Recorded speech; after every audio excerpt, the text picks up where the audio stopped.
Qui-Gon Jinn's past is not at rest. How can he forge a bond with young Obi-Wan Kenobi while he is haunted by the betrayal of his first apprentice, Xanatos? Xanatos was also a promising student, until the dark side of the Force intervened. Qui-Gon thought he was gone forever, but now Xanatos is back, and he wants revenge.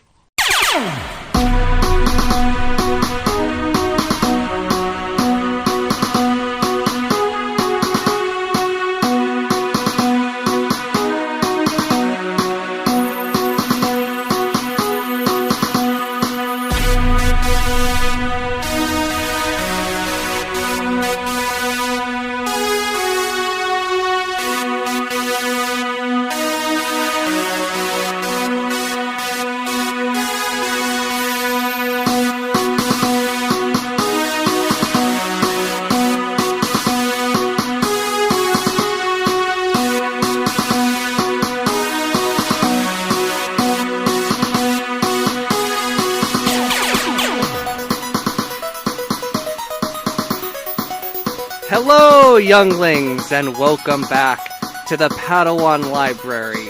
I'm your assistant librarian, Levi Paratic, and with me, as always, is assistant librarian Tim May. Today, boys, girls, and Acronians, we will be continuing our legendary discussion of Jedi Master Qui-Gon Jinn and his 12-year-old sidekick, Obi-Wan Kenobi. Assistant May, what more have you say? Jesus Christ. This is an embarrassment. Okay, this is what we're doing every week? Sure. We're the assistant librarians. Okay.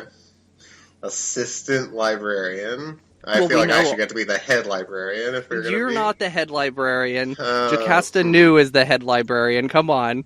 Jocasta Nu, that bitch needs to keel over already. Right, well, I mean, we're going to compete for her job when she finally dies, so...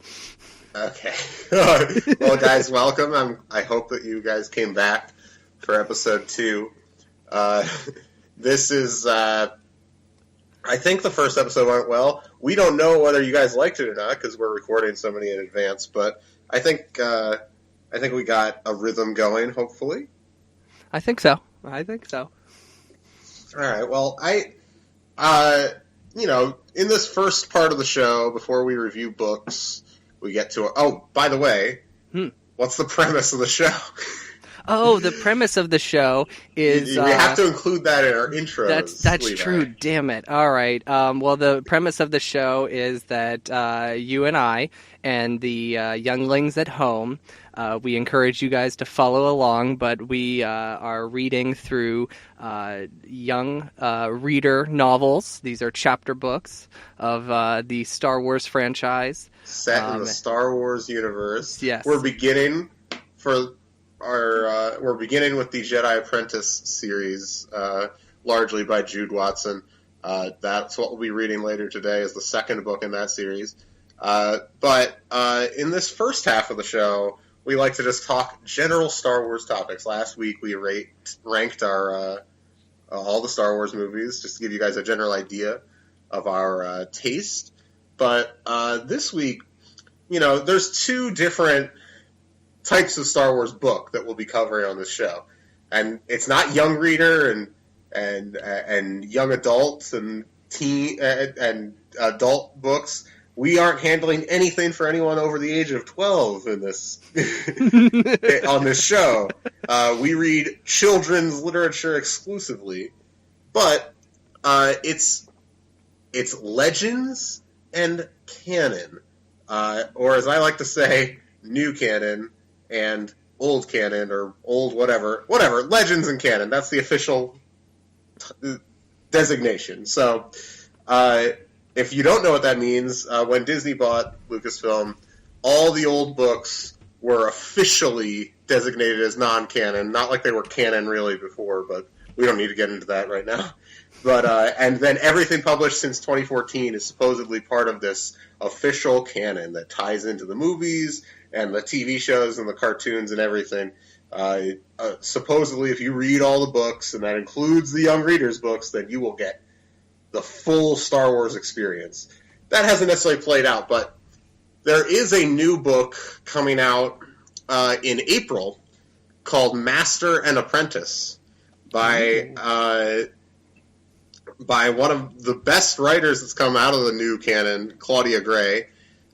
She's really good. I think I'm not sure if it's an adult book or a young adult book, so we probably shouldn't cover it on this show. However, it covers the exact same time period and same premise as the series we're currently reading, Jedi Apprentice. It is about Obi-Wan and Qui-Gon before Phantom Menace. I'm looking forward to it, but it is essentially a replacement for Jedi Apprentice in the new canon. And we'll see how that goes, and I think maybe after we finish Jedi Apprentice, it might be a fun bonus episode or bonus segment or something like that to talk about that book. But we'll talk about that at a later date, about that specific book. But I wanted to ask you a question, and I thought this would be a fun conversation. You've read a decent amount of old Legends material, or even just old canon stuff. Mm-hmm. What would you like to see a kind of complete reset on? Like, you were like, I was always curious about this era or this character of Star Wars lore, and the old version was disappointing and kind of lame, and let's try it again. Do you have anything that you think would be like a... Well, let's think about that. Well, I mean, something that I remember reading as a kid, I read a fairly good chunk of the Glove of Darth Vader series, which of course takes place after Return of the Jedi. This is an area that the new canon has kind of explored a little bit. Well, this series that you're referring to, the Glove of Darth Vader series, or more officially the Jedi Prince series, is something we will be covering on this show. Yes, we will. It fits right into our demo. And it's also that's an interesting choice you picked, because it's actually something that was largely written out of even the old canon, the Legends timeline. Like it was basically ignored and treated. It was one of the only things that ever came out that even by people like Pablo Hidalgo and stuff was just treated as completely not important, or Leland Shee. If you read the I have a book that's the definitive Star Wars timeline, this, that was published right before the Disney sale, basically, that has kind of entries for every book, and there's a kind of sidebar entry for those books. It's this shit does not count. This is terrible, basically. Well, I actually I just picked up a few of these recently at a bookstore, because, of course, now I'm buying these books up nonstop whenever I can see them. And, what's so silly about these books is the fact that, they have illustrations. They're mildly picture books. There's maybe a drawing every 10 pages or so. And just because, if you're a young reader, you don't have the imagination for books. So on, the opening page of the book is the cast of characters and illustrations for everybody. So yeah, I have 4 of them in front of me right here that I just grabbed. There's Glove of Darth Vader. I have number 4, Mission from Mount Yoda. Number 5, Queen of the Empire. And the last one, number 6, Prophets of the Dark Side. Some of these have pretty cool covers. They do have really nice covers, because they're actual paintings. They look like posters. Some of them are actual Drew Struzan covers. Oh, I didn't know. Yeah, he did a bunch of the old book covers, which is kind of fun. These are great. I mean, what's weird about the Glove of Darth Vader, there's whales on the cover of it, flying whales, it looks like. Well, have you watched Star Wars Rebels at all? I have not. I need to get into Rebels. I know that. Okay, well, there's there are those flying whales appear in Rebels. I'll say that. Damn. And then I have book 2, The Lost City of the Jedi. And when I bought this book, I was showing it to my wife, Mel, and there's a character on the cover, and she's like, who is that on the cover? And I was able to turn to the opening page, look inside, and it's oh, it's Ken. Oh, Ken, the legend. Yes, Ken, of course. Well, I don't want to get too deep into the Glove of Darth Vader, because this is something I want to do several episodes on. We will. We definitely will. but Ken is one of the main characters. I read one of these when I was a kid, and I really don't remember anything about Ken right now, but we will talk about Ken in the future. But I will say... Hang on. I'm just flipping through this book right now. I know I shouldn't be. Okay, but in book 2, there is an illustration of Ken in his room. And in his room, he has a computer with what looks to be a floppy disk drive. On it is an action figure of Darth Vader.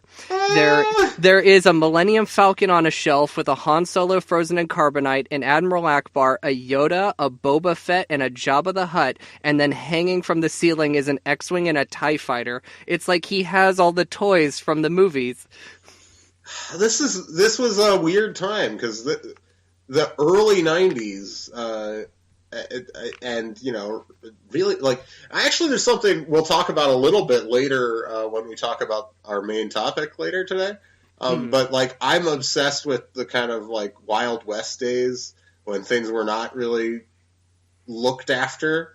As far as, you know, what are you doing in this book? And this is, oh man, we're going to have this as a main topic at some point. There was some... and I want to do this actually. This is another thing that I want to do as an episode. Like, there was so much little oversight that there was at one point in the 90s a pitch that almost got written of like a book that would cross over Star Wars with like, Earth, right? THX 1138. Oh my god! and American Graffiti. It would make a big Lucas universe. So like. And you can find a lot of information about this online. So this is something we will do a full episode on in the future. This is the kind of show we're talking about right now. So if you don't think that sounds interesting, then stop listening. Anyway, I will say, of all the things that are like kind of established canon from the old Legends timeline, that some people really love this. I never got into the Old Republic stuff. Yeah. Really. There's some of it I like.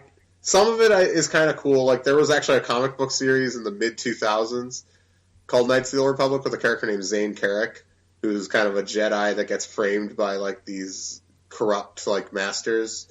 That is actually a fun book that felt like Star Wars. But generally speaking, I did not ever find the Knights of the Republic stuff particularly... didn't capture the spirit of Star Wars for me, like, in any particular way.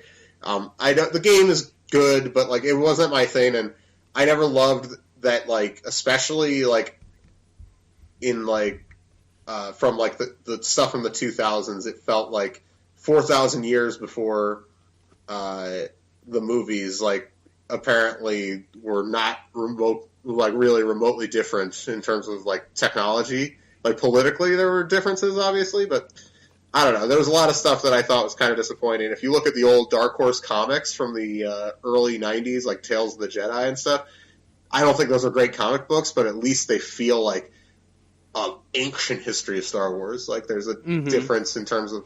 And I don't know if I want it that different. Maybe just move the date up, I guess. But I also just... I don't know. Some of the Sith stuff I find not that exciting in a general way, but especially not the way it's portrayed in a lot of the Old Republic stuff, because it created all, like, my least favorite kinds of Star Wars fans. You know, your Sith code quoting Deebs on Facebook, you know, just losers. So this show will openly attack them all. Yeah, I'm sorry, guys. Like, you missed the whole point. I apologize. But so I don't care. But I agree. Like, I feel like that's like a very interesting area for like this new canon to approach. Especially...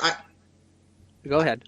I think that might be covered more in movies or on television this time, because it was very popular, and I worry that a lot of it will just be totally ported over, basically, like with some minor changes. Yeah, like they'll include characters like Darth Revan and Darth Bane and stuff like that. And I get it. Well, I mean, Bane is at least like kind of a Lucas idea. I mean, very vaguely, and then they kind of really fully fleshed him out in those books and like the games and all that stuff. But he's a canonical character from now because he was in Clone Wars. But I don't know. Like, I think I'm a little I'm curious about this Master and Apprentice book coming out, but I really like the books we're reading right now, so I'm a little bummed that they're kind of getting fully supplanted by official book. Yeah, I didn't even know this book was coming out, and I was it's coming out in April, these books are great because it's like none of this is being contradicted yet, and now it's like, oh, well, that's out the door. So, but I mean, we'll see. It could just be a one-off story that might be able to fit in there. We might be able to figure out a way, but I'm curious about it because, I mean, I talked a little bit because we had a question last week that was like about kind of what our dream Star Wars books are, and I talked about how I really want at some point to see a Qui-Gon Dooku book, and to me, there's still so much stuff like that was never explored in any form that I would love to see done. Like I see a lot of people talk about how I want them to do Darth Plagueis like canon, and I'm like, the Darth Plagueis novel we have by James Luceno is great. I don't think if they just did a new novel, it would be any better. So I'm not like whatever. I'm not one of these bring back legends like extremists or clowns. But I do think there are some things that are done well. Like one of our friends told me recently that they're doing essentially like a X-wing pilot post Return of the Jedi, like fighting off remnants of the Empire series of books, and I'm like, that's called X-Wing, that's Rogue Squadron, like, and that's fine, but it's like, are we just going to I would rather they do, for the most part, I'd rather they come up with new ideas, even if they're in the same kind of time periods, new concepts, new settings and stuff. Rather than just redo stuff that is already there and is already good, Like, I think the X-Wing books are pretty great, so whatever. Have you thought of anything or besides the Glove of Darth Vader that you want to see redone in new canon? See, the one of the series that I never got into, which we will get into this on this series, is probably the Boba Fett series, and like I feel like he is such he's such a universally loved character that like it seems silly for them not to approach this character. But I mean, we had a movie in the progress. Apparently it's been canned, and they've stole a lot of the ideas for the Mandalorian TV show coming out, which right now has very much intrigued me in terms of the crew working on it. Favreau is producing. He is not directing any of these episodes. Bryce Dallas Howard. What We Do in the Shadows. Waititi. Yeah, I never remember that name. Taika Waititi. And just the cast: Nick Nolte, Werner Herzog. Yeah, I know, and Apollo Creed. Carl Weathers. Yeah, that was a crazy announcement. I was surprised. Yeah, by that the cast is unreal. So I'm very excited to see like how that all ties in, and it's also set in that period, 7 years after Return of the Jedi. So it's like I'm assuming we're going to see elements of the Empire, but I do think the Boba Fett series that we will eventually get to on this podcast, that takes place during the Clone Wars. That's exactly between episodes 2 and 3, and I think has probably already largely been overwritten by Clone Wars, the cartoon. I mean, I will see when we get to it. I think it's only 4 or 5 books. It's not a very long series. No, I think it's. Hang on. I have book 4 here. I don't know if there's any more.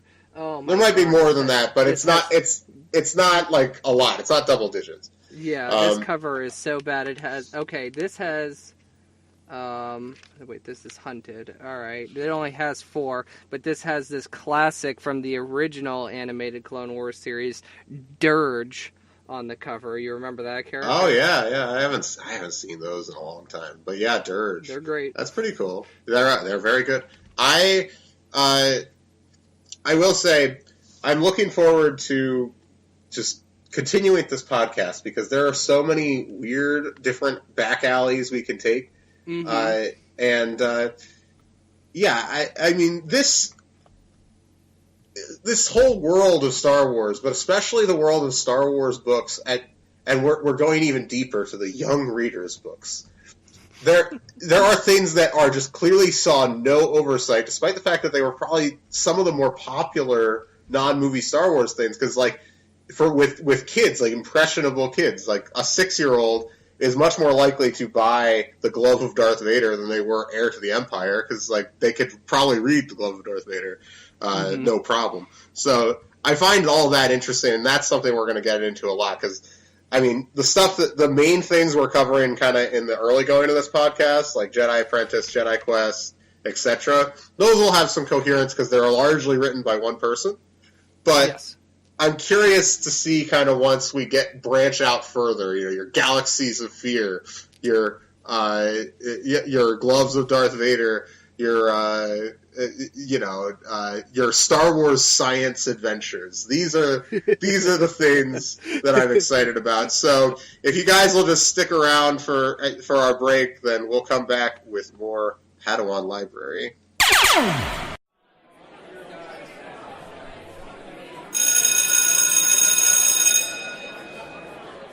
Younglings, calm yourselves. Begun. This lunch period has. I'll have the Melaroon fruit, thank you. I wish the masters would take me more seriously as a Padawan candidate. I'm so obviously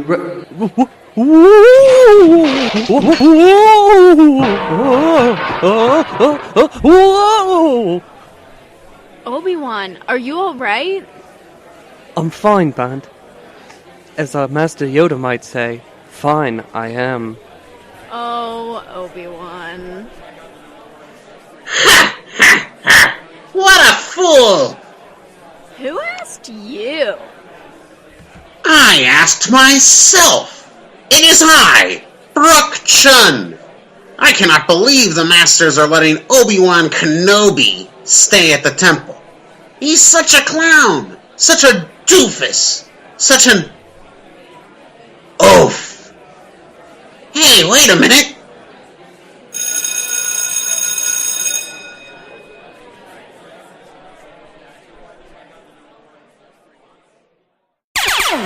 And welcome back to Padawan Library.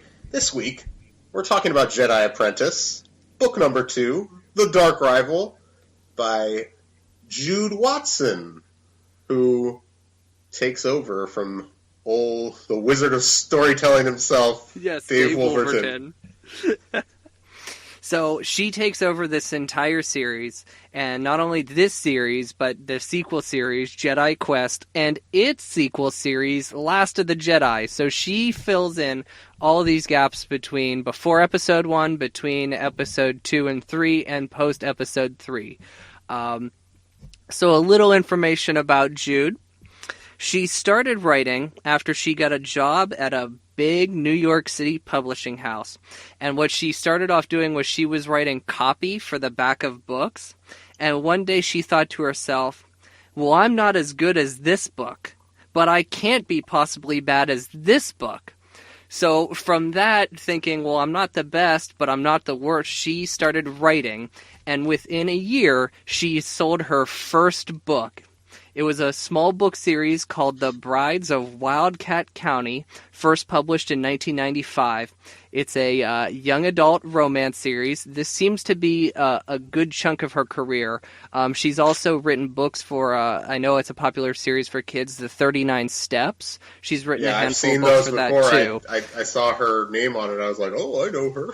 Yeah. So this is a young adult romance series that is set during the California Gold Rush. Now, that's a fun idea. Yeah, it is. So, let's see, moving on. So, she has written she had a stint with Star Wars between 1998 and 2008, in which time she has written 44 Star Wars novels. Yeah, and that's now, interestingly, I think that's almost entirely those 3 series you mentioned, plus some Yep. special editions, and then Yes. she also wrote some of the Episode 1 journals. Yes. Is that correct? Yes. Her first book, actually, though, is one of the Star Wars journals, but it's Captive of Evil, which is A New Hope told from Leia's perspective. So that was the first book that she wrote for them. Now, here's another thing. Remember how Dave Wolverton was the Wizard of Fantasy or Wizard of Storytelling? Wizard of Storytelling. Okay. Wizard of Storytelling. Scholastic Books has said this about her. Jude Watson is the most celebrated author in the prequel era of the Star Wars phenomenon. I would maybe agree with that. I think do they mean? Well, Scholastic said it, so that means Yes. of the kinds of books we're talking about on this show. Yes. So they don't mean overall, do they? Do you think? I'm not sure. They just because this is overall this is you could make a case for James Luceno. exactly. But I will say, she's not far off. This book, I thought the first book was really fun. This book raised the bar. Yes, it did. And also, too, with having written 44 books, she had, like, a lot of, like, she kind of left a legacy of sorts because she got to, like, create creatures. Like, in this book, we'll see a species show up called imbats, which are apparently only her creation. They have only showed up in the Jedi Apprentice books and the Jedi Quest books. But, you know the character, there's a character in this book named Guerrera, not Saw Gerrera. This is a Findian, and they're like a tall creature that have these really long, lanky arms. Findian's first appearance are in this book, but they show up in 7 episodes of the Clone Wars. So I don't know if she created these or if somebody from up above said this is a creature, throw this in there. But this character, if it is her creation, has snuck back into the canon technically by being in Clone Wars. That's interesting because Clone Wars, and then even now, recently Rebels, and I'm assuming also the new show Resistance, they actually have incorporated a lot of old Legends stuff into the timeline. Like, if you're into, like, deep cuts, those things have them. They have stuff from, like, the old West End game books and, like, all kinds of stuff. So, like, I'm sure, I mean, whether she specifically created Findians or not, like, it is the first appearance. I would not be surprised if she did, and they were just like, oh, well, we have something, like, maybe Dave Filoni or the writer of the episode or whatever had an idea that they needed a certain alien for, and probably someone at Lucasfilm was like, well, we have something kind of like that if you look in this old Jedi Apprentice book. So that's pretty cool. I agree. Yeah, and she also, this is the first appearance of the term ionite, which is a mineral that we'll discuss in the book. So it showed up in another handful of things, some Old Republic stuff, but it was mentioned in Last Jedi. Oh, really? It was. So if we ever get her on the show, that's like something I want to like bring up. Like, did you create ionite, and are you aware that it was mentioned in Last Jedi? Like, just kind of figure out how much creative control she had on this series, and if she's aware of kind of the legacy of some of these things that she created are. That is, like, I have to say, the ultimate, like, end goal of this podcast is if we can get Jude Watson as a guest. I know. That would be just delightful because she's written so many of the books we'll be covering, and I really like her writing, and I'm excited to dive in.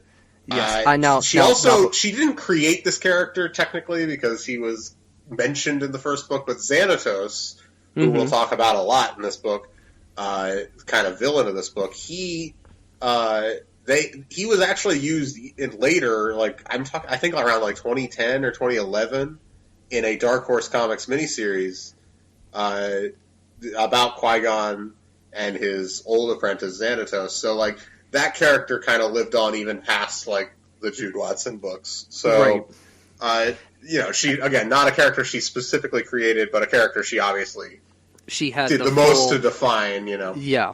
And I have a quote from her. This is from her website. She has a section of her website that is dedicated to her writing of Star Wars books. I mean, this is basically half of her whole career as these Star Wars books. So she said this: I loved writing about the Star Wars universe. To me, each series was about teachers and students, the nobility of life and service, and the confrontation of the ultimate evil. Wow. She gets Yep. it. I She think does. that's evidenced in this book, The Dark Rival.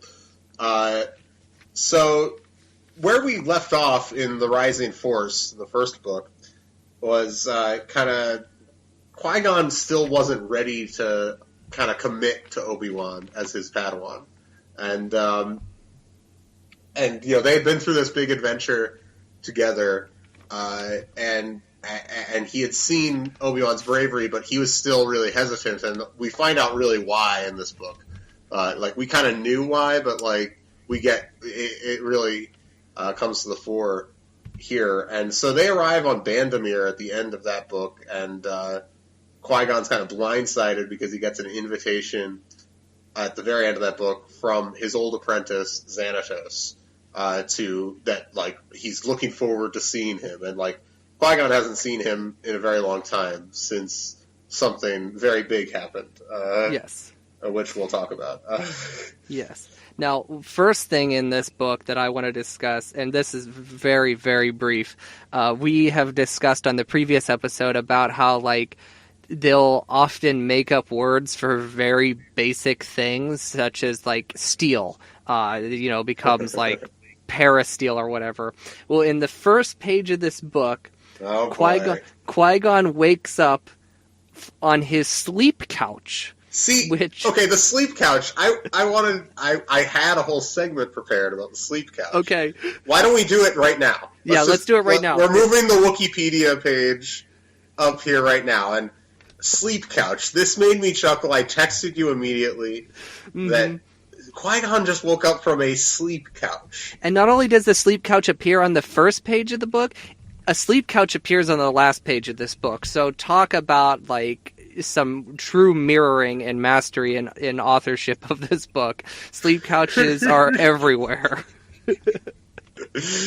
All right, well, if you search for sleep couch on Wikipedia, it redirects you to a page called Sleeper.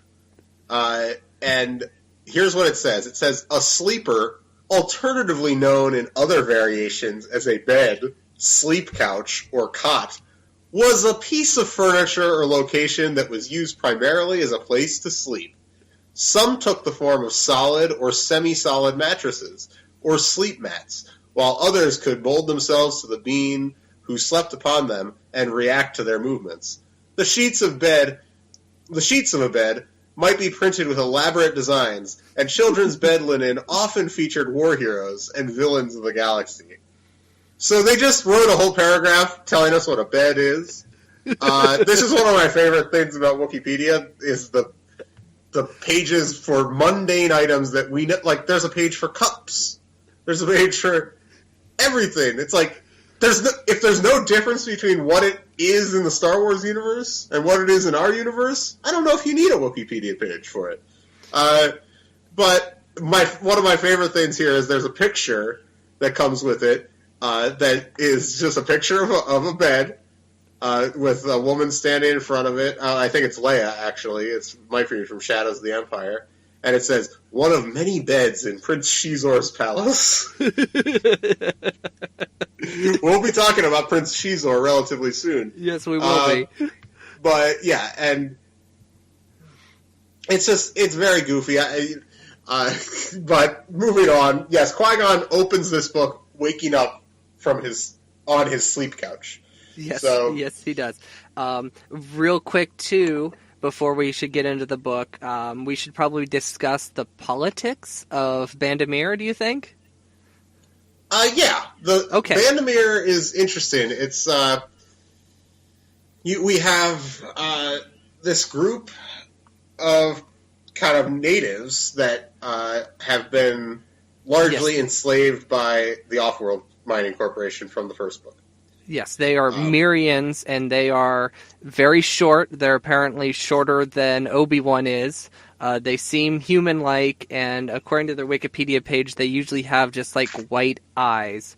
Wikipedia. Sorry about that. So essentially, they're kind of the hobbits of the Star Wars universe, I would say. That's the thing I could compare them to.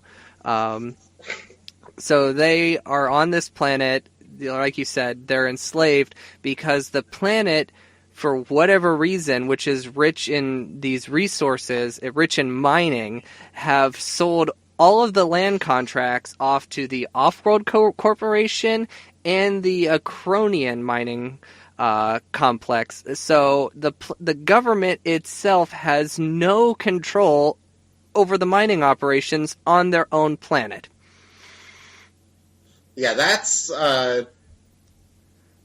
see, this is what I've kind of liked about this series so far, is that it's really interested in an issue like labor and organization and obviously slave labor in the most extreme. But I appreciate when Star Wars stories are really about something in the real world. Mm-hmm. And that's one of the things I liked about, to use a recent example, like The Last Jedi. I thought the stuff on Canto Bight, the things that everybody hated, I really enjoyed. I think, the stuff about war profiteering and that kind of stuff, that's what Star Wars I wish there was more of that. To me, to be a truly great Star Wars story, you need something like that, because there needs to be some element of kind of real world parallel and some sort of political comment, whether it's controversial or not, just something that it says. It needs to say something. Yes, and one final note about Bandamir is because in the Star Wars universe, we love planets that have weird type. What it's the not typography. The planet is half landmass, half ocean. Topography. Yes. Yes, topography. That's the word I'm looking for. So yes, much like Hoth, an ice planet, and Tatooine, a desert planet, we have a planet that is one half land, one half ocean. See, yeah, that's very goofy. I love the crazy climates of these Star Wars worlds. You can tell you're meeting a boring person if they get too caught up on that sort of thing. But it is funny to talk about occasionally. So getting into kind of the story, that is important kind of background. And the Off-World Mining Corporation is kind of trying to sink their teeth into Bandamir. And Qui-Gon and Obi-Wan are there for different reasons, ostensibly. Obi-Wan, if we remember from the first book, is there to join the agricultural corps and kind of leave behind the hope of becoming a Jedi Knight. And Qui-Gon's been sent there to kind of to mediate disputes between the Mirians and Off-World. So there's a meeting. So he sends Obi-Wan off. He's like, You need to go. You need to go. Go do your work. Even though they're sharing a room together, he's like, You need to go to work. So, and Qui-Gon winds up kind of heading to this meeting that there's supposed to be this summit, basically, between the Mirians and the Off-World people. And yes. What's the name of the woman who... Okay, well, we have Sontag. Apparently, Mirians have two, syllable names with a capital letter and on the second syllable. So we have Sontag. She is the governor of the sole city on Bandamir, one city on Bandamir. And then we also have Virta, who is the leader of the Home Planet Party. And the Home Planet Party is a political organization that's trying to take back the mines for themselves. They're working with the Acronians and a character from the first book, Klata, who we think maybe had something going on with Qui-Gon, not addressed in the books. It's just something we think. She's actually not in this book as much as I'd like, because I really liked her in the first book. But hopefully she comes back. I agree. In a significant way. So we have Virta, who not only leads, this home planet party is in charge of agricultural domes on the planet that are trying to restore some of the natural resources, because of a lot of the natural resources have been depleted by Off-World Mining Corporation, and they also have their own mine that they are working on, of trying to get a foothold back on their own planet. So these are two kind of important characters in the story. Yeah, so they're kind of waiting around. They're hanging around, and the off-world representative is. Oh, wait! Guessing. One big thing though. Yes. So they have this meeting. Qui-Gon's there, and they're just like, "We know that you were summoned to this planet, but we did not send the summon." So they don't know who asked Qui-Gon to be there. And then the new head of the Off-World Corporation jaunts right in. It is Xanatos, Qui-Gon's former apprentice. He is the representative of Off-World. He's not necessarily the head of Off-World. But we don't know who the head is, I guess. Then. We don't know. It is a mystery that maybe will be solved by the end of this series. We don't know. But Xanatos kind of walks in, and Xanatos is like kind of being really friendly. He's saying, Qui-Gon, whatever happened between us, that's in the past. You're my brother, all this stuff, and he's offering all this nice stuff to the Myrians, and what's the specific thing? Are you talking? Well, like they're gonna share the profits with the Myrians. I know that's one of the big things that they're promising to do, which seems totally suspicious because the Off-World is a slave. They are predominantly slave labor. So I can't imagine they're a big, kind of share the profits corporation. But Xanatos is definitely talking the talk. Is he walking the walk? That's the real question. And something that Qui-Gon is mentioned in the book. This is on page 29. Xanatos was playing a game. Qui-Gon only wished he knew what the goal of the game was. He was just sure of one thing. When it came to Xanatos, games had no rules. Games have no rules. So he knows something is up here. And of course something's up, because in the middle of this meeting, the home planet mine explodes. There's a huge explosion. Mine collapses. The home planet mine headquarters is destroyed, which is actually where the meeting was supposed to be, but was moved at the last minute. So things are all sorts of fishy here. Yeah, and meanwhile, we have to go back. Yes, we do. We have to go back. Obi-Wan has been sent to the agricultural corps, and he's bored. Obi-Wan's bored, right? Yes. Well, he goes to these domes that they have, these biodomes, I guess you'd call them, and he meets a character called Rontha, which in the book says Rontha is the most boring character Obi-Wan ever met.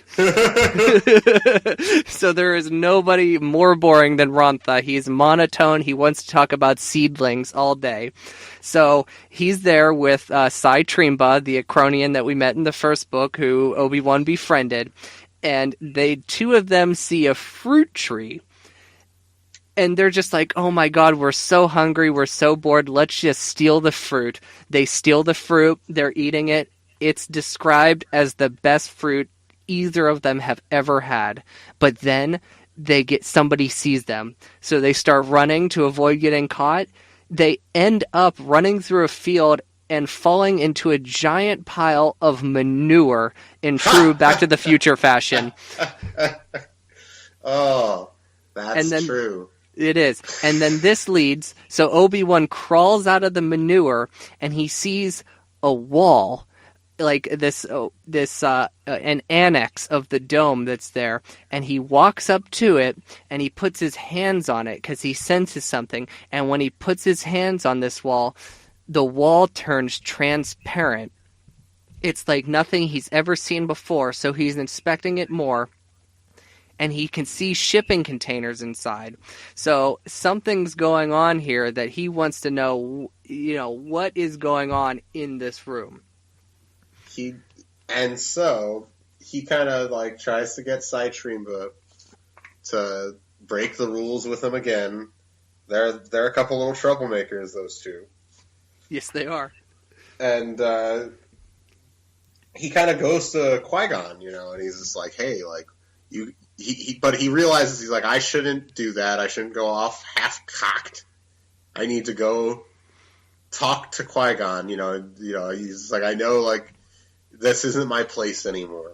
So he goes and does that. Oh, what I'm seeing here is when he looks into the room, it's full of off-world mining corporation boxes, which the off-world is not supposed to have any part of these biodomes. So he and Trimba decide to break in to the biodome in the middle of the night, and they're going to camp out until the security goes by. So they're hiding under a tarp, and they decided they're going to take shifts, like sleeping. So Trimba is the first one to take a nap. Okay. Of course, Obi-Wan, impatient as hell, is just like, well, you know what, Sai's asleep, I'm just going to go look at it. So he goes over to the annex and discovers a door. And when he goes inside, he sees a box. And on this box, there is a incomplete circle symbol on the box.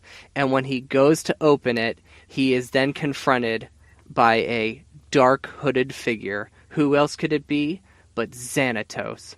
So Xanatos shows up in the room. They have a brief discussion here about, let's see, where are my notes at? They have a very brief discussion about Qui-Gon Jinn and how he says that Qui-Gon Jinn betrayed him. Then the off-world security guards show up, and the two of them, Xanatos and Obi-Wan, fight side by side here. So Xanatos pulls out his red lightsaber. They fight side by side. However, they are overrun by the security guards, and Obi-Wan is knocked out. Okay, I want to pause for a second and talk about Xanatos' red lightsaber. And this is kind of what I was talking about earlier. That's referred to in the first book that he had a red lightsaber, or was it Brooke Chun had a red lightsaber? I don't know. I don't think Brooke Chun had a red lightsaber. Some Jedi student had a red lightsaber in the first book, and I found that interesting because that's another one of those things that I don't think was really fully kind of codified at this point. That, like, no Jedi's ever used red lightsabers, and that was purely a Sith thing. I mean, it works for Xanatos because he's a bad boy, but, sorry, spoiler alert, he's a bad boy. But but I do, do you remember that at all in the first book? I don't recall that, no, but I can go back and try to look and see, because the only other character that would have had a lightsaber would have been Brooke Chun. I think it might have been red. You can talk for a minute. Let me go grab it. Okay, all right. Sorry. I have, in that time, I have found this exchange between Xanatos and Obi-Wan here. He heard a noise behind him. He whirled around and saw a hooded figure approaching. At first he thought it was Trimba wrapped in the tarp, but then he realized it was a stranger in a shiny black cape. "Who are you?" he asked. He felt uneasy, a ripple of something dark in the force. "A friend," the hooded figure said. "Someone who was once just like you." He threw off the hood. His blue gaze was warm and friendly. "I used to be his apprentice, too." "Qui-Gon's?" Obi-Wan asked suspiciously. "I'm not really his Padawan, and everyone says his Padawan died." "Is that what they say?" the man asked. "Yet here I am." "What else do they say?" that Qui-Gon's Padawan disgraced the Jedi, Obi-Wan said, and betrayed Qui-Gon. The man's eyes burned blue fire. Is that Qui-Gon's story? Then the hard lines of his face relaxed.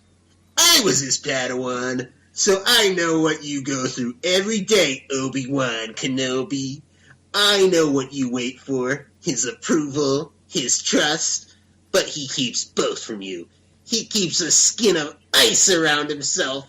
The more you try to please him, the farther away he goes.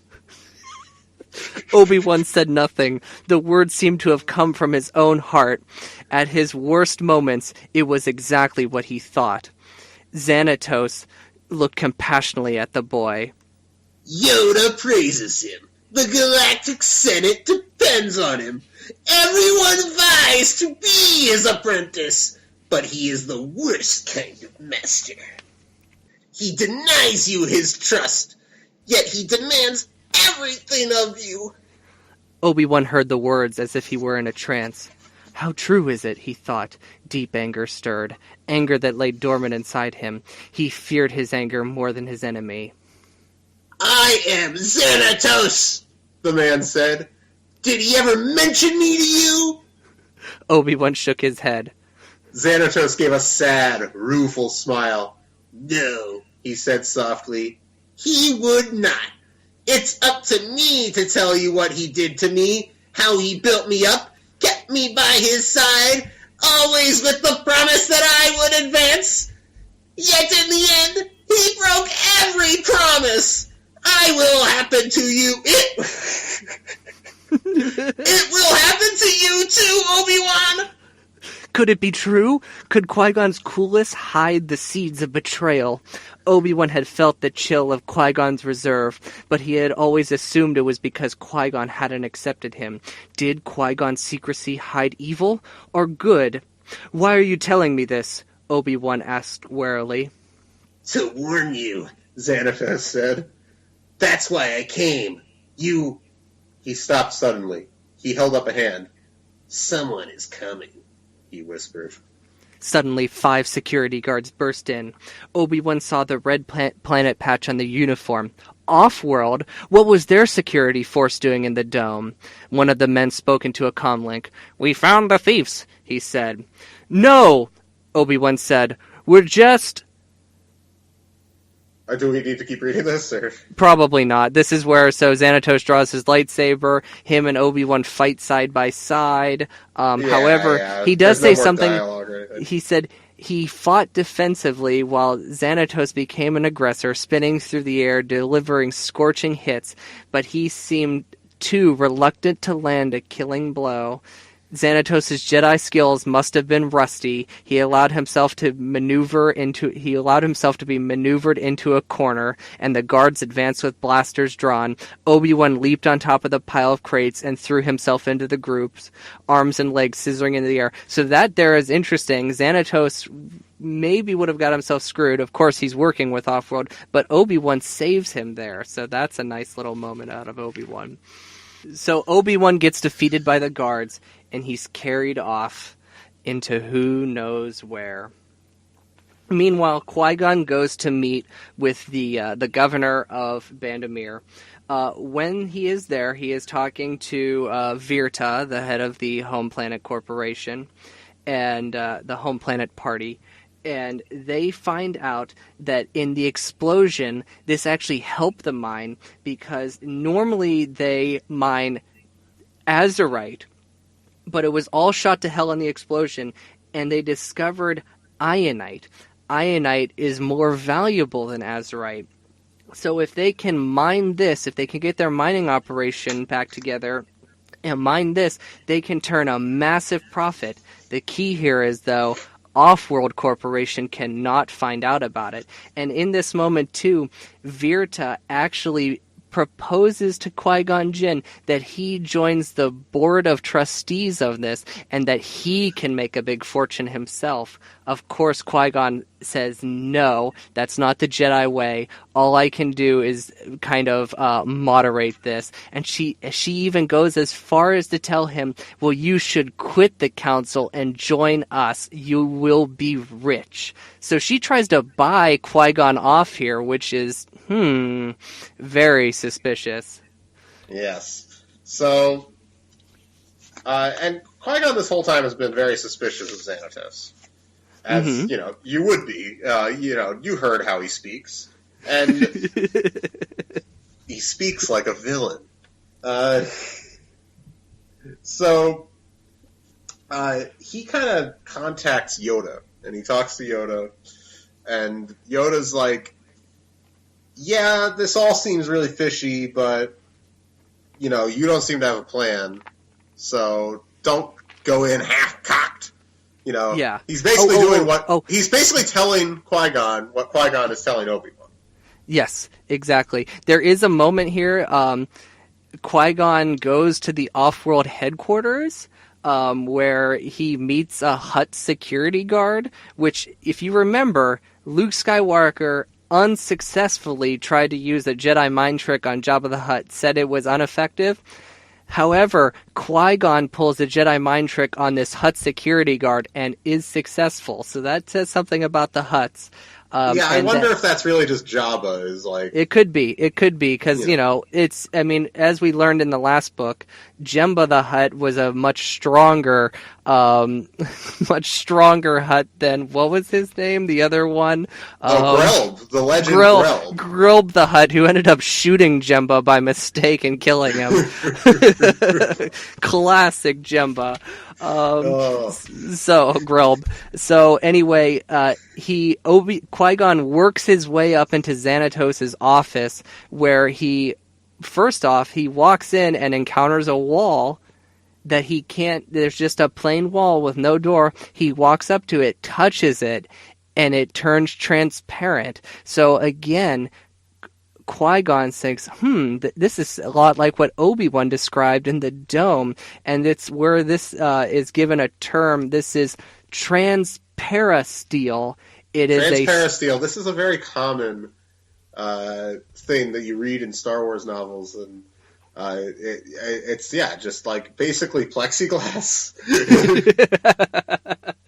But and it can turn into that, I suppose. Yeah, it can turn into like a solid shape, but if you like touch it right, it becomes transparent. So anyway, Qui-Gon goes into the office, opens up the computer, can't seem to access any of the files. That's when he goes and talks to Yoda, and Yoda talks a little bit of sense into him. And then we hit chapter 11, where Obi-Wan wakes up. He hears the sounds of the sea, and there's pounding on his temples.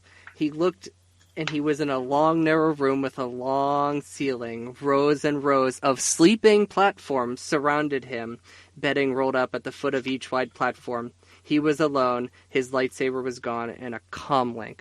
So Obi-Wan wakes up in this room, and he has a collar around his neck. He's not sure what it's for. He's not sure where he's at. Then he meets a character named Guerrera. And Guerrera is a Findian, which we discussed earlier. They have kind of long arms. And Guerrera explains to him that he is on a mining platform in the middle of the ocean. Remember, Bandamir is half landmass, half ocean. So Obi-Wan is in the middle of this ocean. And basically this is a camp where they take prisoners and they force them to mine. And they put explosive colors. For 5 years. It's a 5-year contract. If they survive for 5 years, then they're let go for free. But most people obviously don't survive. Yes. So this Guerrera has a funny way of talking. He calls Obi-Wan Obi-Wan. Obi-Wan. Obi-Wan is referred to. Obi-Wan. Obi-Wan. Guerrera. So Obi-Wan remembered the collar. He touched it. Is this some sort of healing device, Guerrera? This time, Guerrera fell back into a pile of thermosuits. He laughed so hard he began to choke. You make me laugh again, Obi-Wan. Healing device. He hooted with laughter and then cleared his throat. Not so! It is an electric color. If you try to leave the mining platform, gakoosh! Guerrera's rebelly arms waved. You blow up. So Guerrera has this way of talking where he says something like positive and then he follows it up with a not so. So it's like kind of this not joke that goes on. On the same page here on 66, he says, Guerrera grinned, flashing his yellow teeth. I like you, Obi-Wan. So, I will watch out for you, ha. Not so! I lie again. I trust nobody, and nobody trusts me.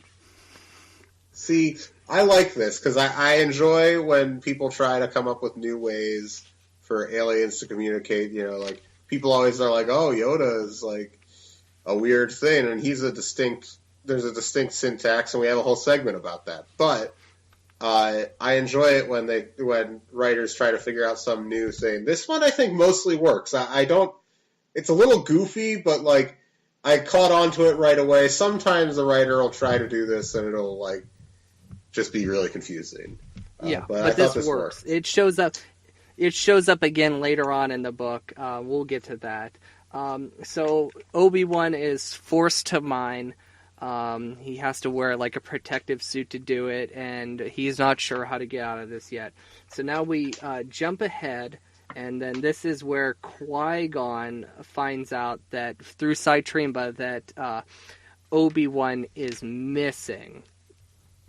Yeah, and he like has no real clue as to how like where he could go, where he could have gone, because you know Obi-Wan's out in the middle of the ocean. So right. And Qui-Gon kind of starts looking around. You know, he's not sure, and you know, he's still worried about Xanatos too. So he has a lot occupying his mind, but he thinks Xanatos was involved in some way, but he can't prove it. So Qui-Gon then kind of confronts Xanatos, and he talks to him again, and they have a really interesting kind of back and forth.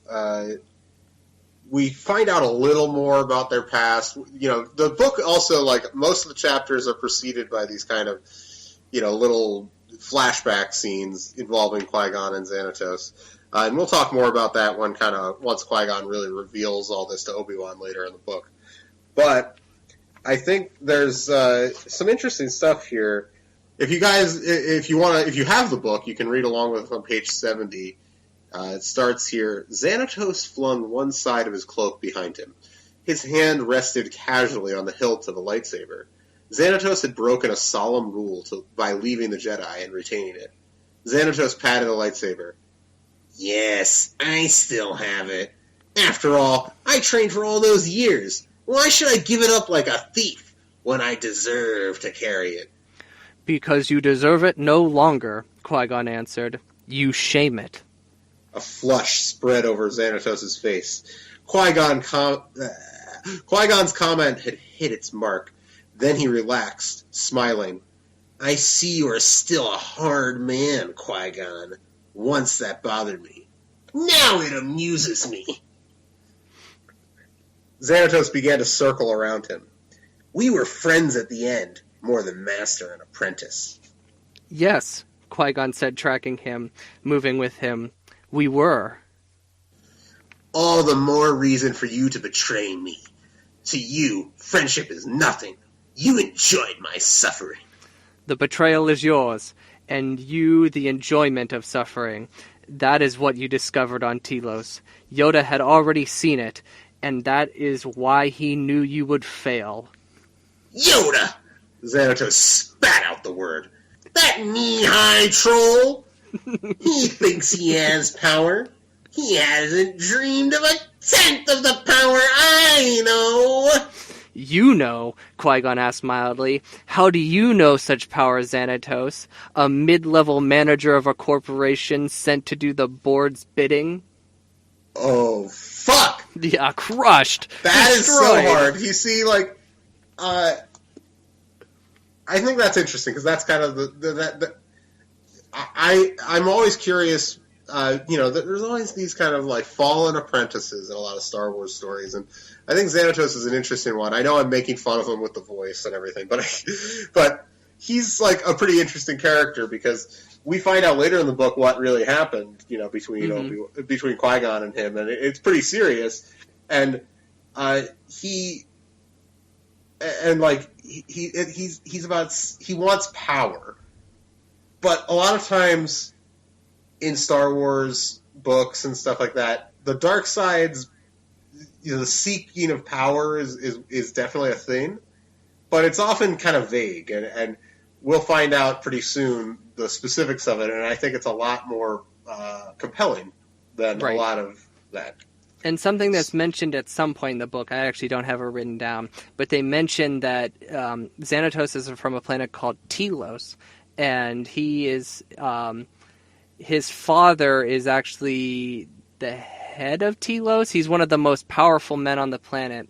And when Xanatos was a boy, Qui-Gon came to the planet and did a midichlorian count of the boy and saw great promise of the boy, and he took the boy away to train on Coruscant, which sounds a lot like another boy he found on another planet.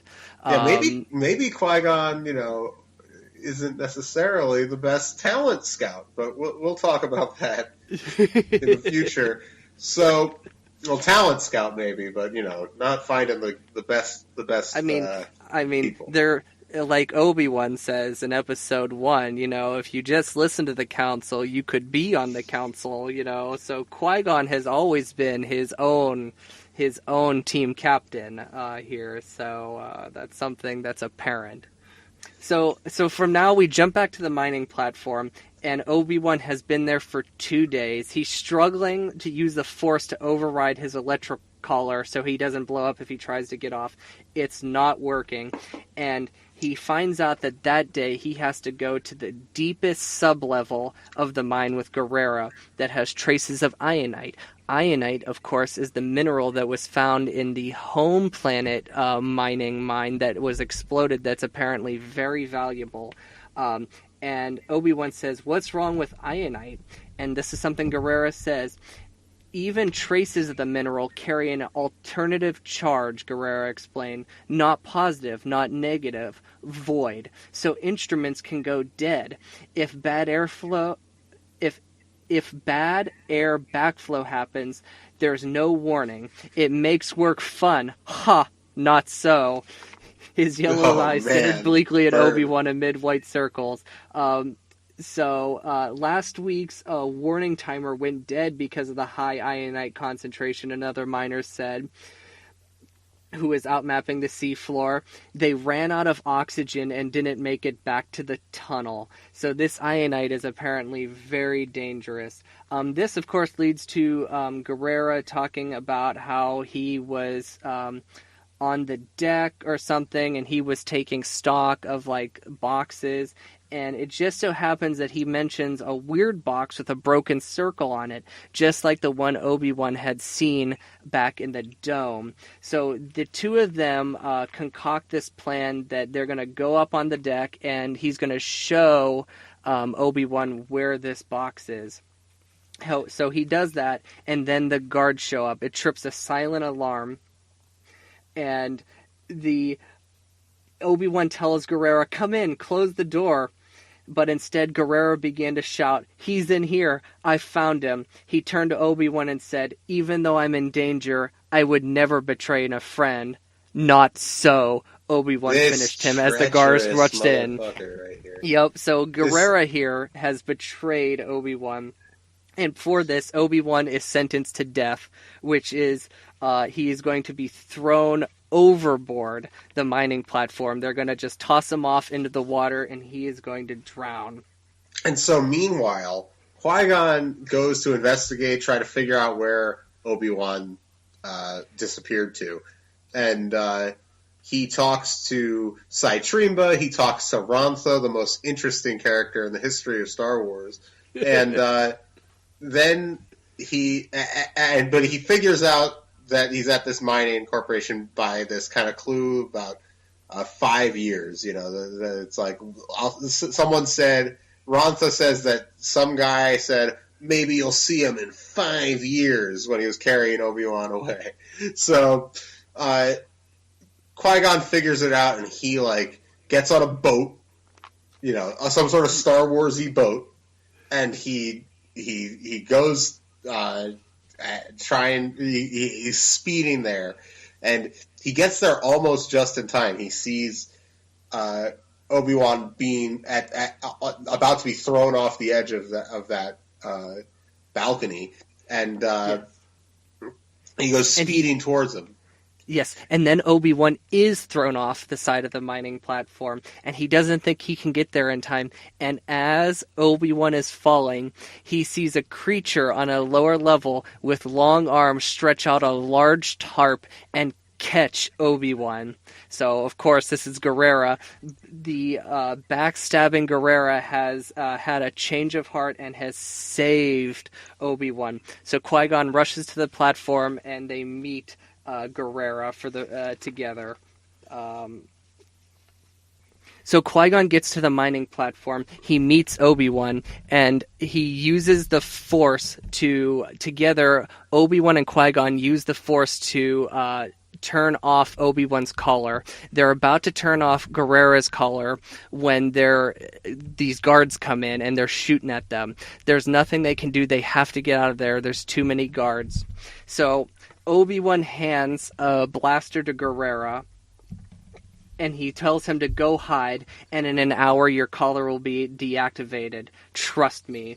Then Guerrera says. Guerrera smiled weakly. I trust no one, he said softly, but Obi-Wan and Qui-Gon deflected the blaster fire. He managed to limp to the stairs. Guerrera turned. Not so, Obi-Wan. I trust you. Oh, my boy Guerrera.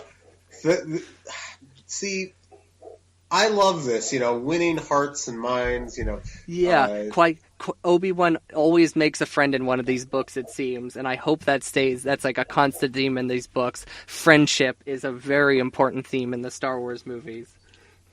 So, they are able to... What's up? Okay. So this is where Obi-Wan and Qui-Gon hop on a boat, and it's in this moment that Qui-Gon explains the story of Xanatos to Obi-Wan. It's time Obi-Wan knows what happened with Xanatos. And this is fascinating because Xanatos grew up, as we mentioned, on a planet called Telos. And he grew up, well, or he was born anyway, on a planet called Telos. And he was the son of a very powerful man, very rich man. And, he went to the Jedi Temple, and like the Jedi, all the Jedi had to give up everything. And when Xanatos was close to, the age when he might, become a true Jedi Knight, he got back in touch with his father, and his father regretted the decision to allow the Jedi to take Xanatos as a child. And Xanatos, was longing for the power that he kind of gave up, the privilege that he gave up of being, this powerful man. And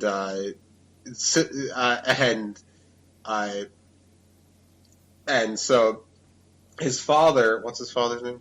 His father's name is, I have that written down. Where is it? Cryon? Cryon, yeah. His father, go ahead. Yep. So Cryon, he is basically a tyrant of Telos. He's the sole leader, and he makes all the decisions. He wants to take over a planet nearby that is rich in resources. So what he wants to do is renegotiate a treaty that is renegotiated every 10 years. However, this meeting is sabotaged by Xanatos, who is now working in cahoots with his father. Qui-Gon knows this. The whole idea of the whole sabotage was to make the people of Telos believe that the other world was behind the sabotaging. And Qui-Gon knows this, and he tells the people of Telos the true tyranny here. And because of this, they rise up and there's a civil war on the planet, and Cryon has a whole hired army. There's this big battle, and the war ends in Cryon's chambers, where Qui-Gon strikes Cryon strikes him down, and he kills him with Xanatos there watching.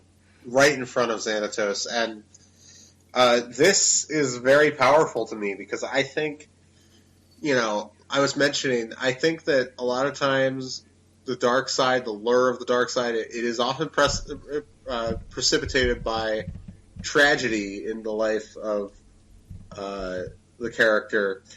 But I like that kind of, what led him down that path was the humble life of a Jedi is just something he couldn't live once he knew that what he had given up, what his father had allowed him to give up. And that's very powerful. That's a very powerful motivation, and it's a very I think that I would like to see more kind of dark side characters that were this rich. I make fun of Xanatos, when we read, I make fun of I just come up with a fake voice for him and all that stuff. But I think he's one of the more compelling dark side characters outside of the films that I've seen, because his motivation makes sense. You understand it, but it's also it's understandable, but you don't really sympathize with it, which I think is kind of nice. It's like, he wants this life that he didn't get to choose back to keep back, but in order to do that, he's willing to follow his father, who's clearly a tyrant, and he's clearly this kind of, just this greasy businessman who would be willing to, screw over an entire planet of people just to have complete control of their resources. So, again, I think these books really deal with that kind of subject matter in a very interesting way. Anyway, so Qui-Gon tells Obi-Wan all about this finally, and this is kind of the moment, Qui-Gon's about to finally accept him. Yes. And there is this moment here, because Qui-Gon always believed Xanatos, and there's some other examples in the book where Xanatos maybe have done some shady things, including killing a pilot who was transporting the two of them to Telos at the time. We won't get into that, but Qui-Gon had this to say. "So it was a test for me too," Qui-Gon said. "I didn't know it at the time. I let my ego and pride take over me. I needed to be right. It was important that you know this, Obi-Wan. Even a Jedi Knight is still a living being with the same failings. We are not saints, but seekers," Obi-Wan said, repeating the Jedi saying. So that's a really nice moment here where it's just like Qui-Gon comes clean and says that I am a flawed individual. I am not a perfect man. And Obi-Wan kind of reminds him that, we are not perfect beings. Even though we are this high priest class, we are not saints. He says that, we are not saints, but seekers. We are seekers of knowledge. So I think that was a very nice moment between the two of them. To bring it into a broader discussion in Star Wars, I think that's I often, talk to people that kind of, they look at the prequels and they say, oh, well, the Jedi, they didn't know what they were talking about and all that stuff. And yeah, in the prequels are the story of the Jedi and how they lost their way and how they became kind of these political pawns and how they became, they became high-minded once they really did seek power, which was to become the kind of essentially part of the Republic military, and I think Qui-Gon in Phantom Menace and in a lot of this extra material, like we're reading, you see that while he seems like kind of a countercultural figure amongst the Jedi, really he's just about kind of recentering the Jedi on what their actual purpose is. They're not. They're there. They're seekers. Not. I mean, this is what Obi-Wan says, but they're seekers, not saints. And I think that's it's a fundamental misunderstanding of the Jedi that they're this kind of like based on their downfall, that all of the Jedi are worthless, and that like actually the Sith were right. It's like, no, that's a ridiculous reading. But anyway, so they race. The two of them, now that they are, Obi-Wan is filled in, they race back to land. "We have to get the transmitter," Obi-Wan told Qui-Gon. "I promised Guerrera." Qui-Gon nodded and headed off to the off-world loading dock. They tied the Hydra craft and headed into the off-world security office. "Do you have a plan?" Obi-Wan asked. "We don't have time for a plan," Qui-Gon said, kicking open the door. 3 Imbat guards looked in surprise. Before they could make their move to their blasters, Qui-Gon's lightsaber sprang through the air and 3 blasters clattered to the floor as the guards clutched their wrist and howled. That is hard as nails. I just love that, like, he's like, "We don't have time for a plan," and just kicked in the door, sliced off a bunch of hands. So they get the transmitter. Obi-Wan keeps his promise. He turns off the collar. So this frees Guerrera, and he takes the transmitter because they do not have time to remove Obi-Wan's collar. The two of them hop into a land speeder. As they're in the land speeder, a speeder bike pulls up beside them. It's Xanatos. His speeder bike has blasters on it. Their land speeder has nothing. So they just have to do their best to avoid him, and Qui-Gon uses the Force to dodge the blaster fire. Qui-Gon starts to fly the ship low so it scrapes the ground and kicks up a whole bunch of dust. And it's at this time that both Obi-Wan and Qui-Gon hop out of the land speeder. I assume it crashes. They don't say what the hell happens to the land speeder. They hop out. They slash Xanatos in the air. They deliver a blow on him, but he's still on the speeder bike, so they have to run into the mines to try to escape him. So they kind of go down these tunnels, and they chase Xanatos through the tunnels, and they get kind of caught in this dark room, and they have this battle with Xanatos, and who is like, "Oh, like, don't you remember? I was always like great with the blindfold test, So, and they have this. Okay, what happens at the end of the battle? Well, they fight, and it should also be noted here that the first clash happens between Obi-Wan and Xanatos, and Obi-Wan lands the first blow. He actually cuts Xanatos' hand right in the first moments of the fight. So the two of them fight, and three of them fight, and they corner Xanatos. He has got nowhere to go. He's backed up against the wall. And then, surprise, the wall turns transparent. It's a transparent steel wall that Xanatos had planted. And he opens a door that leads into a lift tube, and he escapes. The door seals shut behind them. And he shouts that the mine is rigged to blow, and you guys are all going to die. And so they try to get out the door, but they can't use the Force, and they can't use the lightsaber on it. And so the only way out, seemingly, is actually Obi-Wan's collar, right? And, yes. Obi-Wan suggests that he sacrifices himself. He wants to sacrifice himself and blow the collar up to blow the door open. And Qui-Gon, in this moment, is overwhelmed with emotion. He doesn't know what to do because, he admires the true selflessness and bravery of Obi-Wan, but he's just finally accepted him, really, not officially, but accepted him kind of as his Padawan, and he can't lose another. He would he would be done. And the two of them actually have an argument here. Obi-Wan is set and determined that this is the only way. It's the only way he's going to save the people of Bandamere from this explosion. And Qui-Gon says, no, I'm not going to let you. I will use the Force to deactivate your collar. And Obi-Wan says, you won't have the time. I won't let you. So they are determined. Now, the next moment here is where they get out of this. And it's a little confusing. I wasn't entirely satisfied. I thought it was a bit convenient, to be honest with you. But yeah. So anyway, there's a symbol, this half-broken circle symbol that keeps showing up that was on the box that Obi-Wan had found in the annex of the dome and on the mining platform.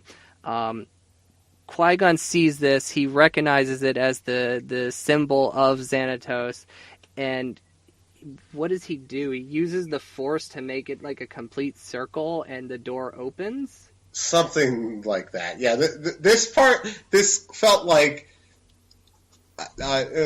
Jude was getting to the end of the page count and was like, oh crap, the deadline is like tomorrow. I need to... You know what I mean? Like, and that's not an insult. Like, these books came out like every month or every other month or something crazy. Like, she was writing these on a crazy deadline and probably had other work and all kinds of stuff to do at the same time. So, like, some occasional lazy plotting can be forgiven. But they do get out, and then Qui-Gon kind of discovers one of those boxes that Obi-Wan saw in his vision. You know that. And he looks in the box and he realizes it's this explosive device that's connected to who knows how many other explosive devices all around Bandamere, and apparently this was like they're kind of all set to go at once, and it's on a 3-minute timer, but Qui-Gon's like, I can dismantle this, but I don't have the time. I need 15 minutes. I need 15 minutes. And then Obi-Wan remembers, he's like, wait a minute. Didn't you say something about there being ionite in this mine? And Qui-Gon's like, yeah, what are you talking about, my dude? And then he's just like, just 1 second. And he goes and he grabs some ionite and he remembers from what his boy Guerrero told him. And he surrounds the device with ionite, and it disengages the timer, and it gives Qui-Gon the time to defuse the bomb, and it saves everyone's lives. So Xanatos escaped. We don't see Xanatos again in the book, so I'm looking forward to seeing him again in the future. Yes, but and then they go meet with the governor. They explain everything that happens, and this is where Qui-Gon calls Virta out on being the one who helped orchestrate all of this, revealing that she was corrupted by the Off-World Corporation, and that she kind of allowed this all to happen. This is also something, again, where it's like maybe there was like a page count thing, and this feels kind of lazy because, I mean, Virta does try to buy off Qui-Gon earlier in the book, but that's the only other real interaction we have with her. So in this moment, Qui-Gon goes, oh yeah, you have a traitor in your midst, and she's just like, who? And then he stares right at her, and then she caves. She tells them everything. And then that leads to the last chapter in the book, in which the last couple of pages, where we finally have this final moment. Why don't we read this moment? Because this is agree. Huge. We're on page 120, and I'll begin. Okay. Qui-Gon and Obi-Wan returned to their chamber to gather their belongings. There was a transport ship leaving in a few hours. Yoda has another mission for us, Qui-Gon explained to Obi-Wan. Us? Obi-Wan was thrilled at the word. Qui-Gon stood unmoving, staring down at his sleep couch. A piece of paper had been stabbed to the cushion with a vibro shiv. Obi-Wan crossed the room to read over Qui-Gon's broad shoulder. If you are reading this, I suppose I underestimated you. I won't next time. I enjoyed our adventure together, Master. I am certain you will have the pleasure of meeting me again. Obi-Wan couldn't read his master's features. He tested the Force, searching for waves of Qui-Gon's anger. He felt nothing. Was Qui-Gon containing his anger? Shielding Obi-Wan once again from his emotions? I'm not angry, Obi-Wan, Qui-Gon said. Xanatos is gone from me. He is just another enemy now. The hate is all on his side. I am prepared to fight the evil he does. He may kill me one day, but he will never wound me again.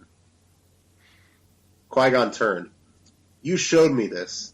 In the mine, when you reached out with the Force and showed me how light can always battle dark, my anger left me. In the end, you taught me something about myself. And when the Padawan teaches a master in turn, the partnership is right. You called me Padawan in the mine, Obi-Wan said hopefully.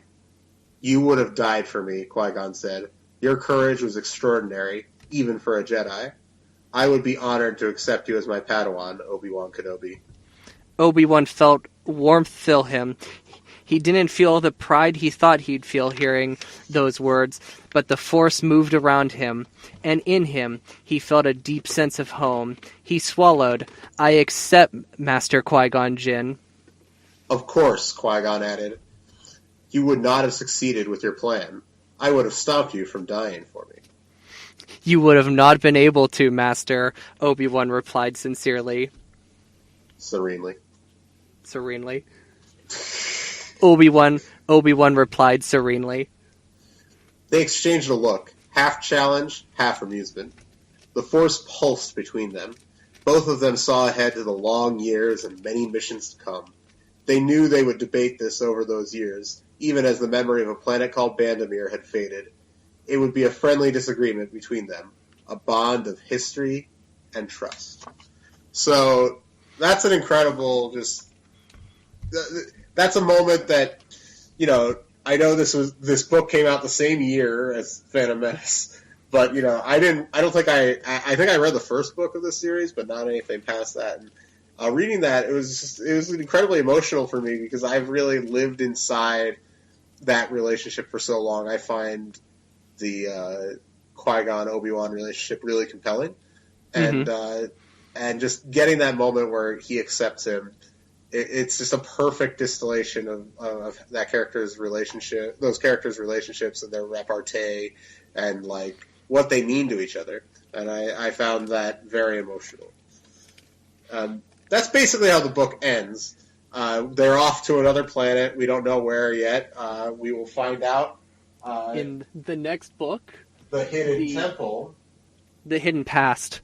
Oh, I'm sorry. Jedi Apprentice number 3, The Hidden Past. That'll be next week. And then we're going to take a break from Jedi Apprentice for episode 4. But we'll talk about that later. In the meantime, we have a rating system here at Padawan Library, and it is the midi-chlorian rating system on a 10-point scale. If you get 10 midi-chlorians, that's Anakin Skywalker. It's off the Actually, should it be 10 midi-chlorians as Anakin, or should that be like even higher, like an off-the-charts rating? Yeah, like we should say that amazing, its own category. Charts, it's Anakin. Yeah. I agree. Okay, well then, in that case, then, what is 9? 10 would be Yoda then, right? 10's Yoda, yeah. But, we're going to get this all worked out, and we'll have a chart for everybody. Everybody is going to be begging for this chart, but we're going to have it ready at some point in the next several episodes. But what would you give the Dark Rival out of 10 midi-chlorians? Or is it off the charts? It's not off the charts. I'm going to really hold the off the charts rating for something one day is going to come along, and it's going to be off the charts. It's going to be conceived in midi-chlorians. The last book, the Rising Force, we gave a 7 to. I'm going to give this book a 6. The only reason I'm going to give this book a 6 is because the last book was longer. We had about 50 pages more. We had all the stuff in the Jedi Temple, Brooke Chun. Obviously, we're past that point in the story, but I just wanted a little bit more out of this book. And one of the things that I wanted that I didn't get in this book was I mentioned in the last book, Obi-Wan is known for his snarky comebacks. We get a little bit of that at the end between him and Qui-Gon, but he doesn't really have like a moment where he shines super hard in this book. Well, yeah, they're kind of separated the whole time. Yeah. I don't disagree. Mm-hmm. I might disagree on the rating. Okay. And I'm not sure, because, like, in some ways, I think the first book is probably a more well-rounded, complete story. Like there are moments that we kind of talked about where the narrative feels a bit rushed. There's some shortcuts taken. Mm-hmm. But I will say the kind of new dimension that's added to the Qui-Gon character through Xanatos I found really compelling, and I thought was more interesting than basically anything in the first book. So I don't know. I have trouble. I can't necessarily say it's a better book than the first one, but I can't say it's that. I don't know. But the stuff that I really like in it, I think I like more. So I'm going to kind of stick with 7 for now. Yeah, they're very close. They're very close in terms of quality of book. So I'm going to give it 7 midi-chlorians. Have we determined who... I think we said Mace Windu maybe last time. I don't know if I think Mace is. I don't know. Like I have my. We'll talk about Mace Windu at some point when we're given the opportunity. I have my questions about Mr. Windu. Whether maybe he shouldn't even necessarily be on the scale. I mean, the bottom is of course Bruck Chun. So I don't know. 7's still very high. Like, you know, we'd obviously have like Yoda and maybe Luke Skywalker would be 9, something like that. You know, and 8 would maybe be like a Qui-Gon Jinn or someone like that. So I don't know. 7 feels like maybe it could be Obi-Wan. Actually, do you think that could be? I don't know. Something like that. We'll determine all this. This is going to take the whole series to really fully figure out, I'm sure. So that's our review of Jedi Apprentice number 2, The Dark Rival by Jude Watson. And next week we'll be reviewing Jedi Apprentice number 3, The Hidden Past, also by Jude Watson. But before we leave, we have a couple little bits of business to get to. Yes, we do. We like to talk, you know, Yoda's a great character, but a lot of people can't write him, so we have a segment that we do not have a name for where we talk about goofy Yoda syntax. I'm going to play a clip. Begun. The Clone War has. Take it away. You have an example from The Dark Rival for us? Okay, this is page 58. The Yoda is discussing Xanatos with Qui-Gon Jinn via hologram. Use Xanatos tactics against him. You must, Yoda offered. He plays with you. Play along for now, you will. Mm-hmm. Give him room to make a mistake. Slip he will. Mm-hmm. The trick is to wait for it. Okay. Yoda didn't get a whole lot of play in this book. Yeah, that feels pretty normal to me. I do like your Yoda impression. I enjoyed the it's very good. I think this, you know, this will not be a segment in every episode, but we'll try to find something anytime Yoda appears. You know, so this next segment is our mailbag segment that still is unnamed.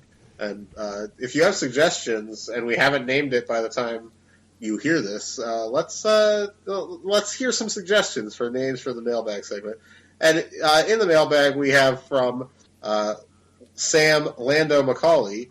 We have, oh boy, this is a pretty goofy question. Okay. What kind of scenario would you like to see in a Star Wars book that hasn't been done before? Example, a Gungan road trip novel.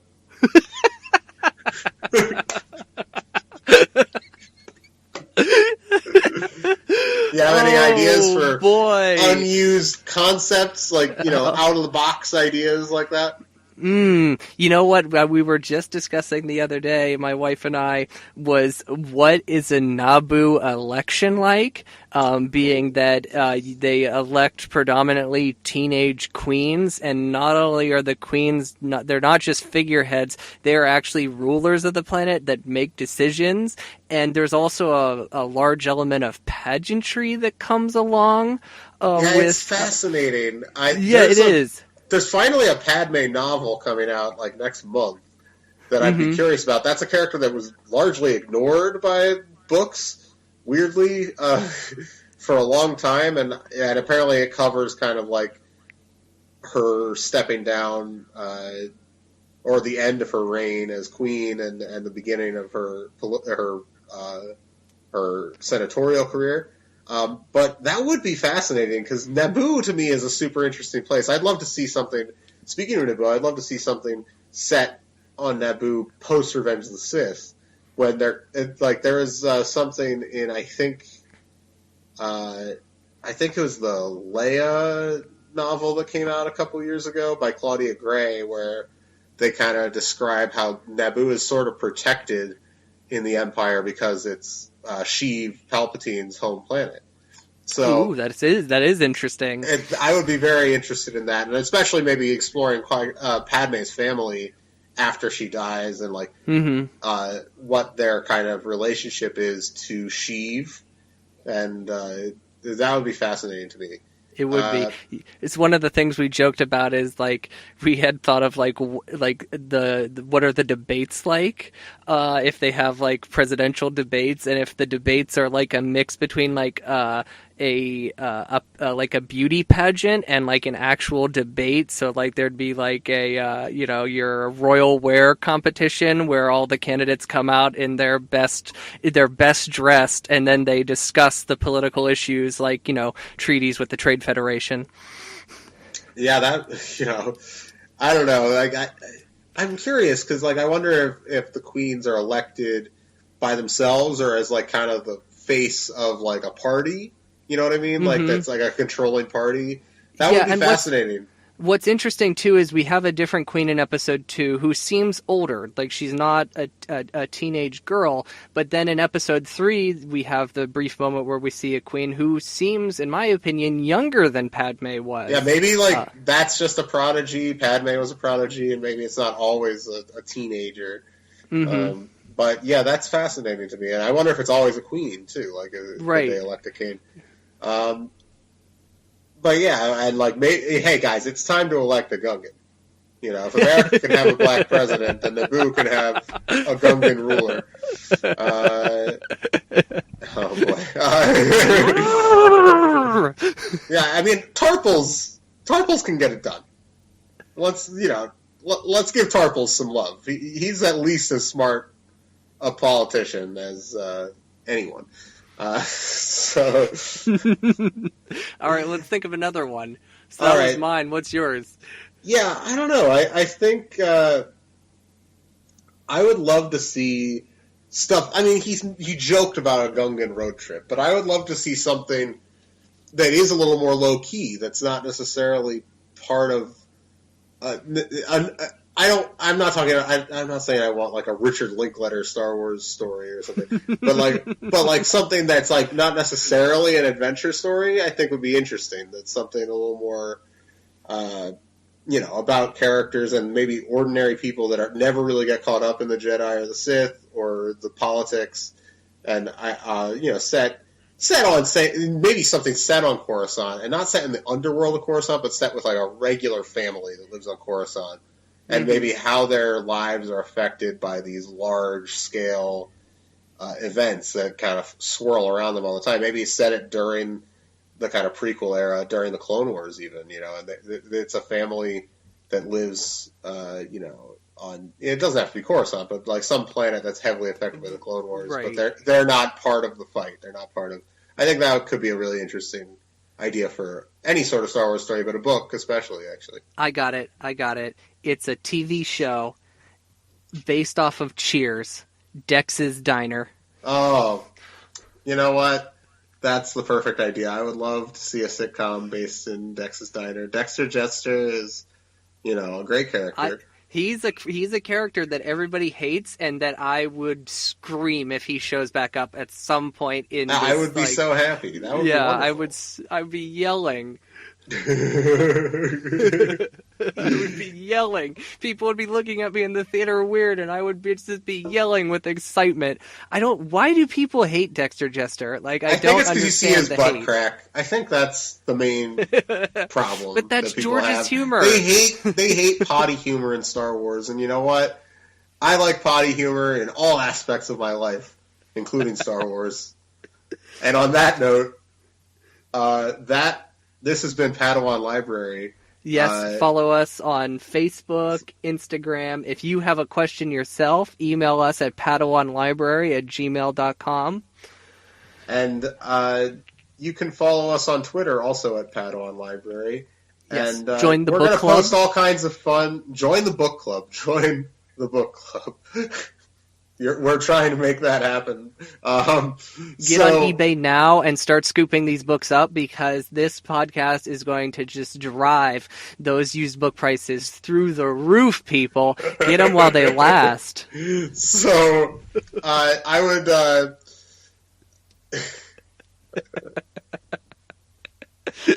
So check us out on all the social media stuff, and join us next week again for Jedi Apprentice number 3, The Hidden Past. The library is closed. May the Force be with you. Padawan Library is hosted and produced by Tim May and Levi Peretic. It is edited by Tim May. Our theme song is by The Astral Project. Our artwork is by Freddie Funbuns. Padawan Library is copyright 2019 by Tim May and Levi Peretic. All rights reserved.